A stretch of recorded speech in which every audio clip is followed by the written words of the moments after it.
धीरे धीरे धीरे धीरे भगवान में मन लगने लगेगा। अस्तु। तो तीसरे स्तंभ हुए ब्राह्मण और चौथे स्तंभ हुए ये साधु संत, जो कृपा करके साधारण से साधारण जीव को भगवान से जोड़ देते हैं। देखिए, जब आप शास्त्रों की मर्यादाओं में प्रवेश करेंगे तो आपको नियम पालन करना पड़ेगा। अब लोग कहते हैं कि शबरी जी के तो झूठे बेर खा लिए, या इधर उधर ये हो गया, बेदुर जी के या बेदुरानी जी के केले के छिलके खाए आए। तो भगवान जो नियम तोड़ रहे हैं, भगवान जो विधि विधान शास्त्रों के बदल रहे हैं, वो केवल प्रेमी भक्तों के लिए बदलते हैं। और प्रेमी भक्त केवल वो होता है जो सब छोड़ के केवल और केवल भगवान की शरण में जाता है, केवल उसके लिए सारे नियम बदलते हैं। पर यदि आप संसार को भी अपना मानते हैं, परिवार को भी अपना मानते हैं, व्यवहार को भी अपना मानते हैं, तो फिर आपके लिए शास्त्रों के नियम विधि विधान लागू होते हैं।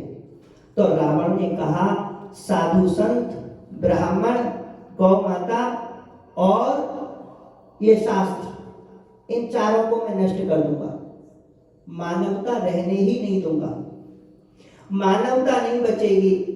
और जब मानव ही नहीं रहेंगे तो मुझे मारेगा कौन? इसने ऐसा विचार किया है। और भैया, ऐसा विचार करके जेहि विधि होए धर्म निर्मूला, सो सब करहि वेद प्रतिकूला, जेहि जेहि देश धैनु द्विज पावहि, नगर गांव पुर आग लगावहि। राक्षसपना इसने शुरू कर दिया है। राक्षस लोग इकट्ठे आ गए हैं, सबको पता चल गया रावण को वरदान प्राप्त है। और भैया, इसने जहां जहां पे गौ देखता, ब्राह्मण देखता, गांव के गांव में आग लगा देता है। अब तो इसका बड़ा राक्षसपना बढ़ गया है। शक्ति मिलती है तो मूर्ख उसको दूसरे का नाश करने में लगा देता है। और जो सज्जन व्यक्ति होते हैं, वे शक्ति को अपनी और दूसरों की रक्षा में लगाते हैं। सदैव से इन दुष्टों का ये आचरण रहा है। जब जब इनको शक्ति मिली, विद्या मिली, बल मिला, धन मिला, धन से इनको अहंकार हुआ है, बल से इन्होंने दूसरों का बुरा किया है, और विद्या से सदैव विवाद किया है। विद्या आ जाए तो विवाद नहीं करना चाहिए। हमने देखा है, लोग थोड़ा बहुत भी पढ़ लेते हैं, तुरंत आ जाते हैं। बताइए, वहां राम जी की बहन का क्या नाम था? ऐसे थोड़ा सा पढ़ लिया, तुरंत उछलने लग जाते हैं बच्चों की तरह।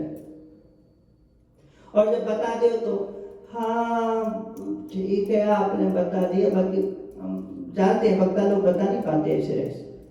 बताइए, कैकेयी के पिताजी का क्या नाम था? कहीं से सुना है? यूट्यूब से ज्ञान ले लिया। अब आ गए पंडित जी का दिमाग खाने। हाँ बताइए महाराज जी, कैकेयी जी के पिताजी का क्या नाम? अब यदि बता दिया तो देखिए, अब आप भी हैं जो ऐसा बता पाते हैं, नहीं तो हम तो बहुतों से पूछ चुके हैं। मतलब इस बात का उनको अहंकार हो गया है कि हमें एक ऐसी बात पता है जो किसी को नहीं पता। ऐसे ऐसे भी मूर्खानंद लोग पड़े हैं, छोटी छोटी बात का अहंकार। एक सज्जन हमें मिले, वो बहुत कोई उनको बीमारी हुई थी, बहुत तगड़ा रोग हो गया था। कई डॉक्टर्स के पास गए, बहुत डॉक्टर्स ने उनको चेक किया, नहीं पकड़ पाए रोग। अंत में किसी एक डॉक्टर ने पकड़ के इलाज किया। तो उनको केवल इसी बात का अहंकार था कि मुझे तो इतना भयंकर रोग था कि डॉक्टर भी नहीं पकड़ पाए।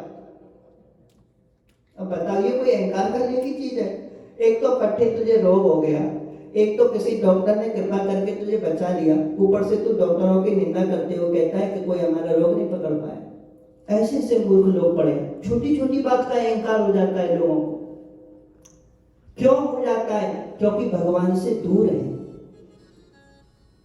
अब ये धीरे धीरे बहुत दुष्ट हो गया है, तपस्या करके प्रचंड प्रतापी हो गया, उतना ही अहंकारी हो गया है रावण। प्यारो, इस रावण ने पता नहीं कितने कितने कितने भयंकर पाप किए हैं, अपराध किए हैं, और ये कुसंग में पड़ गया है।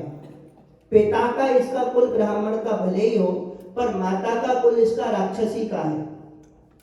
तो इसके मातृकुल के जितने नाना मामा वगैरह और उनके जितने भाई उधर से जितने भी थे, वो सब इसके पास आ गए।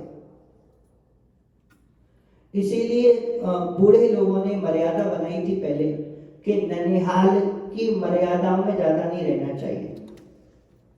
ननिहाल से किया गया पिंडदान भी लगता नहीं, पितृकुल से ही लगता है।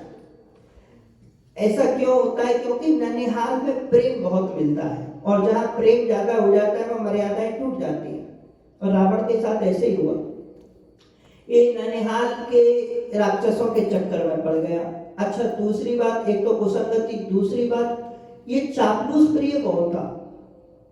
वो राक्षस लोग इसकी खूब प्रशंसा कर दिया करते थे, अरे रावण क्या बात है, अरे प्रभु क्या बात है, दशानन क्या बात है, बड़ा खुश हो जाता था। कहते हैं ना, मिठाई से भी मीठी अगर कोई वस्तु होती है तो वो होती है प्रशंसा। वो एक चुटकुला सुनाते हैं ना पंडित जी लोग के। एक बार अकबर ने बीरबल से पूछा, बीरबल इस संसार में सबसे मीठा क्या है? बोला प्रशंसा। बोले कैसे? बोले हुजूर कभी समय आएगा तो बताएंगे। एक दिन बैगन की सब्जी बनी, बड़ी अच्छी लगी अकबर को। बोले बीरबल, बोले जी हुजूर। बोले बैगन तो बड़े अच्छे होते हैं। बोले हुजूर हमने तो पहले ही कहा था ये तो सब्जियों का राजा है, इसके सिर पे ताज है।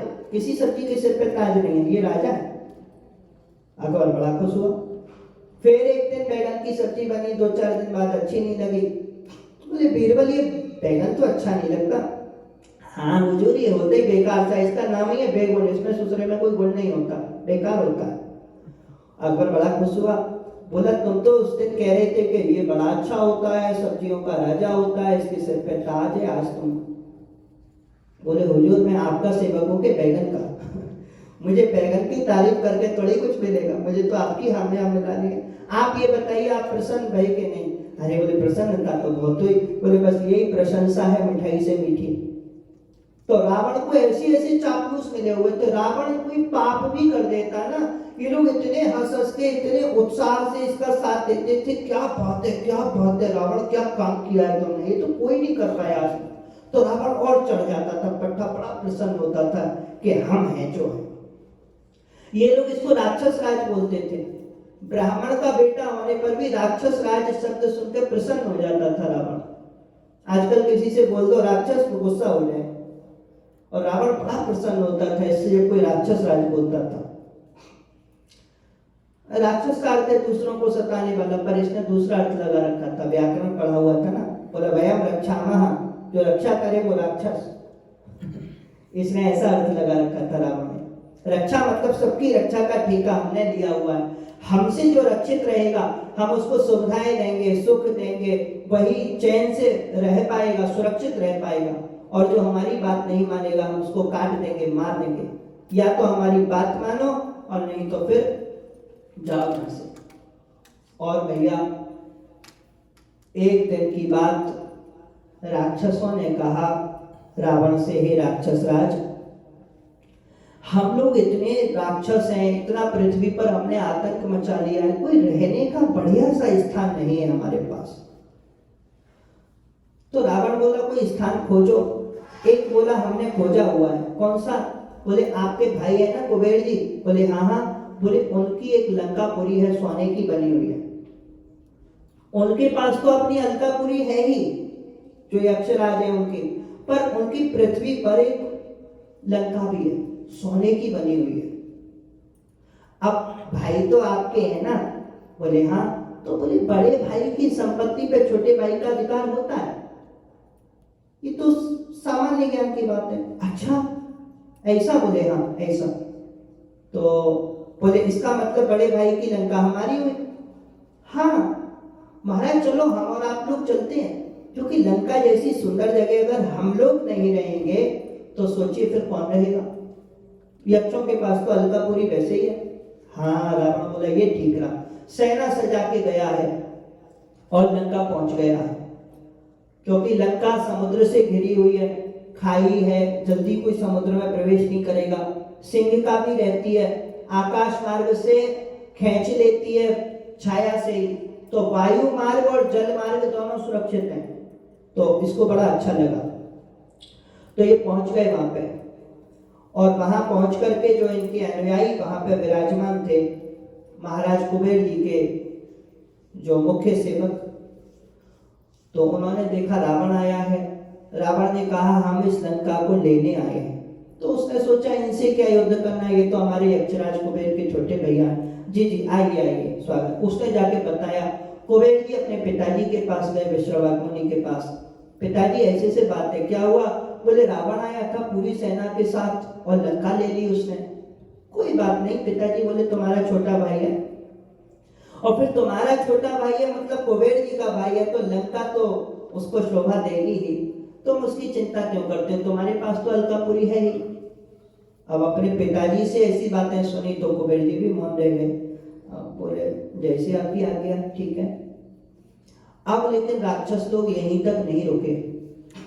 अब ये रावण से अकेले में बोले महाराज, पृथ्वी पर तो हम लोगों ने बढ़िया आतंक फैला दिया, बहुत मजा आया, पर स्वर्ग तक गति करने के लिए आपके भाई कुबेर का जो पुष्पक विमान है वो हम लोगों के पास होना चाहिए। इतना अच्छा विमान और राक्षस राज रावण के पास ना हो। रावण बोला बात तो ठीक है। तब बोले अलकापुरी में आक्रमण करते हैं। तो अब इन लोगों ने, यद्यपि ये जो राक्षस लोग होते हैं उड़ने की शक्ति इन लोगों में रहती है, कहीं गायब हो जाना, कहीं प्रकट हो जाना, अंतरिक्ष वगैरह होने की शक्ति, छोटा बड़ा हो जाने की शक्ति, ये सब शक्तियां इनमें रहती हैं क्योंकि ये उपदेव की जातियों में आती है ना। और भगवान के जितने भालू बंदर वगैरह थे, ये जो यक्ष राक्षस किन्नर वगैरह गंधर्व वगैरह, इन सब में ये शक्तियां कॉमन रूप से रहती हैं, कोई भी रूप धारण कर लें। और जो इनकी स्त्रियां होती हैं वो मनुष्य रूप में, आकृति उनकी मनुष्य की होती है, बहुत सुंदर होती हैं। उनमें एक शक्ति और अधिक इन लोगों से रहती है, महिलाओं में इन लोगों की, कि वो अपना गर्भ हजारों वर्षों तक भी धारण कर सकते हैं, और यदि उनका मन करे कि 9 महीने भी धारण ना करे, केवल 9 मिनट में गर्भ प्रकट कर दे, तो ऐसा भी कर सकती है। ये शक्ति उनके पास होती है, देवियों के पास। और उनकी शक्ति ये भी होती है कि बच्चों को पालना नहीं पड़ता है। राक्षस के बच्चे बहुत जल्दी बड़े हो जाते, वायु के स्पर्श मात्र से शनि शनि इतने जल्दी बड़े हो जाते हैं, पर संसार से अनभिज्ञता रहती है, संसार के विषय में जानते नहीं। इसीलिए यज्ञोपवीत आदि संस्कार, शिक्षा है ना, इनकी पढ़ाई लिखाई ये जरूरी रहती है, क्योंकि शरीर बढ़ गया और बुद्धि नहीं बढ़ी तो भी ठीक नहीं। तो ऐसे इन लोगों के पास ये शक्तियां रहती हैं। पर ये लोग बानर भालू वगैरह ये स्वभाव से उस समय ये उपदेव जाति के तो थे, पर स्वभाव से चंचल थे, इसीलिए गिरा कंदराओं में रहते थे, गुफाओं में। हम मनुष्यों की तरह ऐसे नगर शहर बसा के नहीं रहा करते, लेकिन इनकी गुफाओं में भी महल होते हैं, सिंहासन होते हैं, द्वार होते हैं, और ऐसी सब सुख सुविधाएं उसमें सब होती हैं। आप जब वो श्री रामायण जी में देखेंगे, बाली का जब ठाकुर जी ने उद्धार किया तो उसके लिए जो विमान बन के आया वो कितना सुंदर और चकाचक था। उसका आप वर्णन सुनेंगे तो आपको लगेगा कि भालू बंदर वगैरह भी साधारण नहीं, उपदेव जाति के हैं। तो ये सब महत्ता विशेषता इन लोगों में रहती है। और रामायण का एक एक वाक्य सत्य है। श्री वाल्मीकि मुनि को श्री ब्रह्मा जी ने आशीर्वाद दिया है कि नते वागन नृतम भवेत्, आपकी वाणी कभी असत्य नहीं होगी। ऐसा वरदान साक्षात श्री ब्रह्मा जी ने श्री वाल्मीकि मुनि को दिया है। इसीलिए श्रीमद् वाल्मीकि रामायण में जो जो लिखा है वे परम सत्य है। एक दो प्रसंगों में लोगों को कुछ शिकायतें रहती हैं कि ऐसा क्यों ऐसा क्यों, पर वो प्रसंग अगर आप ढंग से पूरा समझेंगे, संपूर्ण श्री रामचरित्र समझेंगे तो सबको समझ में आ जाएगा। आज तो अब ये रावण ने अलकापुरी पर आक्रमण किया है। द्वार पर मणिभद्र नाम के जो सबसे मुख्य सेवक हैं श्री कुबेर जी के, वो खड़े हुए थे और उन्होंने देखा कि रावण आया है सेना सहित। रावण, आप इतनी सेना सजाकर, बोले हटो यहां से, हमें भीतर जाने दो। बोले आप इतने नाराज होके क्यों बोल आराम से बोलिए, क्या हुआ? अरे बोले हटो, बहस करते हो, समय नहीं है हमारे पास। बुलाओ कुबेर जी को। मणिभद्र ने कहा कि आप कैसी भाषा का प्रयोग कर रहे हैं? आप हमारे स्वामी के भाई हैं, छोटे हैं, हम आपका सम्मान करते हैं। जो भी बात बोलनी है आप सहज में बोल दीजिए। इतनी सारी सेना आप लेकर के आए हैं। इतने में रावण ने गदा चला दी। गदा चला दी तो वो नीचे झुके। नीचे झुके तो उनके मुकुट पे जाके वो लगा है और मुकुट नीचे गिरा है। इससे मणिभद्र का दूसरा नाम हुआ पार्श्वमौली। तो अब उनको भी, मणिभद्र को भी क्रोध आया। उन्होंने एक गदा उठा करके रावण की कमर पे इतनी जोर से प्रहार किया है कि रावण नीचे गिर पड़ा और तड़पने लग गया। इतने में भीतर श्री कुबेर जी तक सूचना पहुंची है। वे आए हैं। उन्होंने ऐसे संकेत किया, यक्ष राक्षसों का भयंकर युद्ध प्रारंभ होने वाला था। उन्होंने ऐसे करके रोक दिया। क्या बात है रावण, क्या करते हो? छोटे भाई होकर ऐसा करोगे? ये शिष्टता है, ये धर्म है, ये मर्यादा है तुम्हारी? रावण को बड़ा भारी क्रोध आया है। बोले शिष्टता, धर्म और मर्यादा की शिक्षा लेने नहीं आया हूं मैं तुम्हें जीत करके पुष्पक विमान लेने आया हूं। अरे रावण, कितनी छोटी बात कर दी तुमने। अरे किसी को भेज दिया होगा, हम पुष्पक विमान ऐसी दे देते। इतनी सेना सजा के युद्ध करना और ऐसे गरज गरज के बोलना, क्या सिद्ध करना चाहते हो इससे? विमान ही तो चाहिए, ले जाओ। विमान में क्या है? एक बार कुबेर पर धावा, पुष्पक विमान जीते ले आया। अब तो रावण का जो उत्साह था वो और बढ़ गया। राक्षस लोगों ने और चढ़ा दिया ऊपर। अरे रावण राक्षस राज, आपके क्या कहने, अब हमारे पास पुष्पक विमान आ गया है। महाराज, अब पृथ्वी तक नहीं रुकना चाहिए, अब हमें स्वर्ग पे आक्रमण कर देना चाहिए। स्वर्ग के देवता बहुत चतुर थे। उनको पता चल गया रावण आक्रमण करने वाला है। उन्होंने चतुराई कर दी। जैसे रावण पूरी सेना लेके आया तो स्वर्ग में एक कारागार था। कारागार मतलब जेल, एक जेल है उसमें विशाल द्वार है। वो द्वार इतना सुंदर लगता है, स्वर्ग का है ना कारागार भी, तो वो भी इतना सुंदर लगता है, ऐसा लगता है कि जैसे कोई बहुत बड़े महल में प्रवेश कर रहे हैं। तो देवताओं ने बड़ी चालाकी से सारे देवता वहां पे खड़े कर दिए लाइन लगा के। बोले राक्षस राज रावण यहाँ से युद्ध करता हुआ आवेगा तो शंखनाद की ध्वनि होगी, हम शंखनाद करेंगे, रावण सबसे आगे आएगा। वो आपकी भीड़ को तोड़ता हुआ इसीलिए आएगा क्योंकि वो स्वर्ग में प्रवेश करना चाहता है। ठीक है, वो स्वर्ग द्वार समझ के आएगा और हम लोग खड़े रहेंगे स्वर्ग के कारागार के द्वार पे, जेल के दरवाजे पे। तो रावण को लगेगा ना कि इतनी सेना खड़ी है तो यही स्वर्ग का द्वार होगा, ऐसे भ्रमित हो जाएगा। तो ऐसे जब रावण आया, शंखनाद हुआ, युद्ध प्रारंभ हुआ। रावण चीरता हुआ आया तो देवराज इंद्र ने समझा रखा था, थोड़ा थोड़ा लड़ते जाना, थोड़ा थोड़ा लड़ते जाना, एकदम रोकना भी मत रावण को और एकदम ऐसे भी नहीं कि जाने दो। ऐसा उसको लगे कि तुम हार गए हो, डर गए हो और पीछे हट गए हो। ऐसे ऐसे ऐसे ऐसे दो दो कदम पीछे हटते चले जाना। और ऐसे ही हुआ। जैसे ही रावण आया और चीरता फाड़ता ऐसे गदा और तलवार घुमाता हुआ आया, देवता लोग थोड़े थोड़े पीछे हटते चले गए। इसने सोचा स्वर्ग का महाद्वार है। जैसे ही उसने प्रवेश किया तुरंत वो दरवाजा द्वार बंद कर दिया और बड़े प्रसन्न हुए सब लोग, लंकेश्वर को हमने कैद कर लिया। देवराज इंद्र ऐरावत हाथी पे सवार होके बोले हैं, राक्षसों अस्त्र शस्त्रों का त्याग कर दो, हमने तुम्हारे लंकेश्वर को कैद कर लिया है। राक्षसों में हाहाकार मचा है। इतने में मेघनाद ने एक चाल चली, वो अदृश्य हो गया। उसने ब्रह्म शक्ति से इंद्र को अचेत कर दिया, देवराज इंद्र को, और उनको अचेत करके उसने नागपाश में बांध दिया। बोला, सुनो देवताओं, अब तुम अस्त्र शस्त्रों का त्याग करो, अब लंकेश्वर को मुक्त करो, अन्यथा मैं देवेंद्र को मार दूंगा। देवता लोग घबरा गए, जल्दी जल्दी रावण को मुक्त किया है और लंका सब लोग गए हैं वापस, देवराज इंद्र को बांध के ले गए हैं। राज दरबार में देवराज इंद्र को उपस्थित किया गया है। श्री ब्रह्मा जी गगन में प्रकट हुए।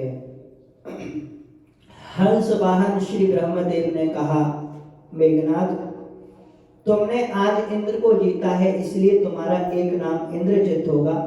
अब मेरी आज्ञा मानो, देवराज इंद्र को छोड़ दो। पृथ्वी की व्यवस्थाएं यदि ठीक रखनी है तो देवेश्वर का ये अपमान ठीक नहीं है, आप इसको छोड़ दो। मेघनाथ बड़ी जोर से हंसा है, बोला ना छोड़ो तो ब्रह्मा जी बोले, मूर्ख बालक, नहीं छोड़ोगे ना तो ये देवराज को तुम साधारण मत समझना, ये भुजाओं के देवता हैं, भुजा के देवता इंद्र हैं। ये यदि अपनी शक्ति खींच लें तो तुम्हारी भुजाओं का बल समाप्त हो जाएगा। अच्छा देखें तो ब्रह्मा जी ने संकेत किया, सब देवता पीछे हटे। देवराज इंद्र ने ऐसे किया और उसकी भुजाओं का बल चला गया, बेचारे से हाथ ही नहीं उठे, अब चीत्कार करने लग गया है, चरणों में गिर गया श्री ब्रह्मा जी के। मेघनाथ से ब्रह्मा जी ने कहा, क्षमा मांगनी है तो देवेंद्र से मांगो। देवेंद्र के चरणों में गिरा है। भगवान श्री ब्रह्मा जी ने कहा, हे देवेश्वर, ये रावण का भी थोड़ा पुण्य बल और बचा हुआ है, इसको छोड़ दो। देवराज इंद्र वहां से चले गए हैं। अब ये बड़ा प्रसन्न हुआ है, रावण बड़ा प्रसन्न हुआ, सबको जीत जाऊंगा अब तो मैं। अब तो इसने धीरे धीरे धीरे धीरे भैया पुष्पक विमान जीत लिया, स्वर्ग जीत लिया। अब ये सूर्य लोक में पहुंचा है, बोले चलो सूर्य लोक को जीतेंगे। और वहां जाकर के विमान एकदम गर्म हो गया है, क्योंकि सिंहासन पे जब बैठा रहे तब उसकी संकल्प शक्ति से चलता है ना। ये तो सिंहासन से उठ के आ गए रावण, तो वो विमान थोड़ा सा जलने लग गया, थोड़ा ज्यादा जलने लग गया, तो राक्षस तो घबरा गए हैं। सूर्य देवता के जो द्वारपाल हैं उन्होंने रोका रावण को, क्या चाहते हो? बोले सूर्य पर विजय चाहते हैं। बोले रुको, मैं महाराज से बात करके आता हूँ।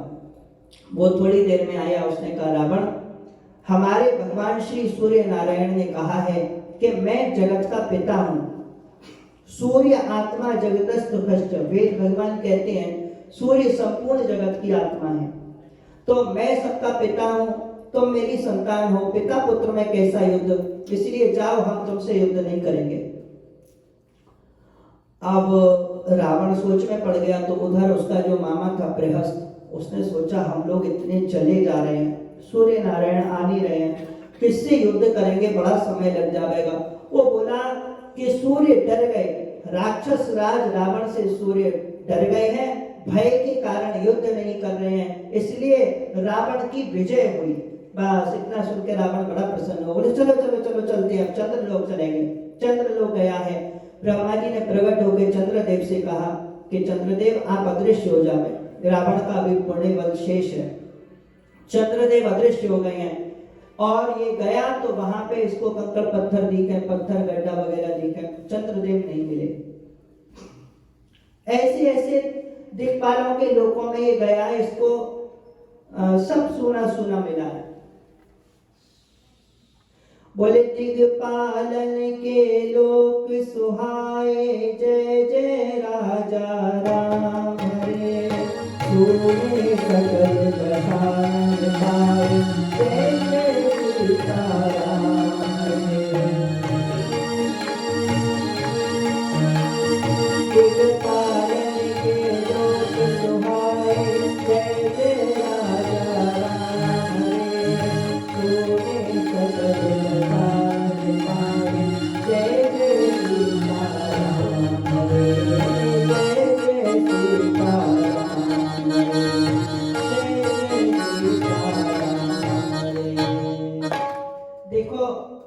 जिन जिन देवताओं के लोकों में गया रावण को सब सोने सोने दिखा, कोई देवता नहीं मिला। पुनि पुनि देहि देवतन गाली गालियां देता है रावण, अपशब्द बोलता है, कहता है कोई देवता फेवता नहीं होता, सब कहने की बात है, सब बकवास है। श्री ब्रह्मा जी गगन में प्रकट हुए, बोले रावण क्या बकवास करते हो, हम कौन है? बोले ये देवता हमें दिखाई क्यों नहीं देते हैं, यदि होते हैं तो हम तो इतने लोगों में गए, कहीं देवता नहीं दिखे, वरुण देव नहीं दिखे वरुण लोक में, अग्निदेव नहीं दिखे अग्नि लोक में, चंद्र लोक में चंद्र नहीं दिखे, तो कैसे मान लो देवता होते हैं। श्री ब्रह्मा जी बोले उल्लुओं को सूर्य का दर्शन नहीं होता है, परंतु इससे यह सिद्ध नहीं होता कि सूर्य नहीं होते। कह के ब्रह्मा जी अंतरित हुए। श्री देवर्षि नारद जी महाराज पधारे हैं। इसने प्रणाम किया, गुरुदेव प्रणाम। बोले रावण क्यों उलझते रहते हो सबसे, तुम स्वयं साक्षात ब्रह्मदेव से उलझ रहे हो। बोले देवता क्यों नहीं दिखते हैं। बोले तुम्हें क्या मतलब है दिखे कि नहीं दिखे, तुम तो विजय प्राप्त करते जा रहे हो ना। बोले हाँ गुरुजी ये तो आपने सही बात कही, आप बहुत अच्छे हैं, और ये देवता मेरे पास अपने आप चल के आ जाए ऐसा कोई उपाय बताइए। श्री नारद जी ने कहा इनका भोजन बंद कर दो, द्विज भोजन मत होम सनाथा, और सब कर जाए करो तुम बाधा, सब यज्ञ वगैरह बंद करवा दो। यज्ञ बंद होगा तो देवताओं का भोजन बंद हो जाएगा। ये यज्ञ हवन से देवताओं को भोजन प्राप्त होता है। और क्षुधाहीन बलहीन सुर सहरे मिले आए, तब मारे हो के छाड़े हो भली भांति अपना। देवता सब आ जाएंगे, तब मारना है कि छोड़ना है तुम जानो फिर। इसने ऐसा ही किया। बोले जप जोग विरागा तप मख भागा, श्रवण सुने दस सीसा, आकर उठता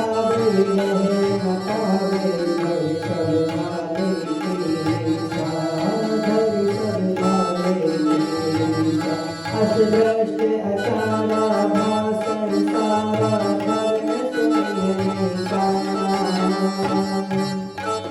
तेरी कहूँ विदिता से देशता से, जो कह वेद पुराण, जो कह वेद पुराण, जो कह वेद पुराण। सब जगह रावण ने अत्याचार मचा दिया है, भयंकर घोर अत्याचार किया है। जितना जितना रावण पे संभव हो सका उसने सब किया है। सब देवता भागे भागे आए रावण के पास। आए गए, बोले आए गए। भूख लगी है, देवता बोले लगी है। हमारी बात मानोगे, बोले मानेंगे। वरुण देव बोले हाँ महाराज। बोले जाओ पानी भर के लाओ। बेचारे पानी भरने गए। अग्निदेव बोले हाँ। बोले जाओ जाके भोजनशाला में व्यवस्था करो, करने लगे। पवन देव बोले जाओ झाड़ू लगाओ यहाँ पर। ऐसे करे देवताओं को इसने वश में कर लिया है। अब ये देवता क्या करें, जब यज्ञ ही बंद हो गए तो रावण की बात माननी पड़ेगी। और भैया इस प्रकार से इसने ये बल का दुरुपयोग करने लग गया है। हमारे संत लोग कहते हैं प्यारो, ये बल मल के समान होता है। शारीरिक बल का अहंकार नहीं करना चाहिए। जो शारीरिक बल का अहंकार करके किसी को सताते हैं वे अगले जन्म में ग्राम में शूकर बनते हैं। क्यों? क्योंकि शूकर मल भोजी होता है और बल को मल बताया है। चाहे कोई कितना ही खाता हो, थोड़ा उसको ऐसा काढ़ा जला पिला दो, दस्त लग जाए। 20-25 बार कोई चला जाए तो हालत ढीली हो जाए। भैया क्या हुआ? बोले हालत खराब हो गई। अच्छे की हालत खराब हो जाती है दस्त लगने से। तो क्या हुआ? मल ही तो निकला है। बोले मल में भी बल था, तो बल मल का रूप है। इसीलिए यदि अगले जन्म में शूकर नहीं बनना है तो बल का अहंकार नहीं करना चाहिए। तो इस प्रकार से भैया जैसे जैसे रावण से जो जो बन रहा है वो कर रहा है। अभी इसके पराभव काल का समय आया है और कैसे कैसे इसके साथ कल हम और आप लोग बड़ा प्यारा भाव श्रवण करेंगे। कितने सारे राजाओं के पास जो भगवान श्री राम के पूर्वज हैं, कितने राजाओं के पास रावण आया। मानधाता जी के पास आया, फिर सुसंधि, ध्रुवसंधि, प्रसेनजित, भरत, अजित और भगीरथ जी के पास भी आया। खट्वांग, दिलीप, रघु, अज, दशरथ जी सबके पास रावण आया। सबकी कथा हम और आप लोग कल श्रवण करेंगे। अभी समय विश्राम की ओर है। आइए अपने दोनों हाथ जोड़कर प्यारे प्रभु के श्री चरणों में हम और आप लोग प्रार्थना करते हैं, हे नाथ आप में हमारा मन लगा रहे, आप हमारे बने रहें, हम आपके बने रहें। इसी भाव से अपने समस्त कर्मों को, अपनी वाणी को, कथा श्रवण आदि सब को आपके ही श्री चरणों में समर्पित करते हैं। बोलिए श्री भक्तवत्सल भगवान की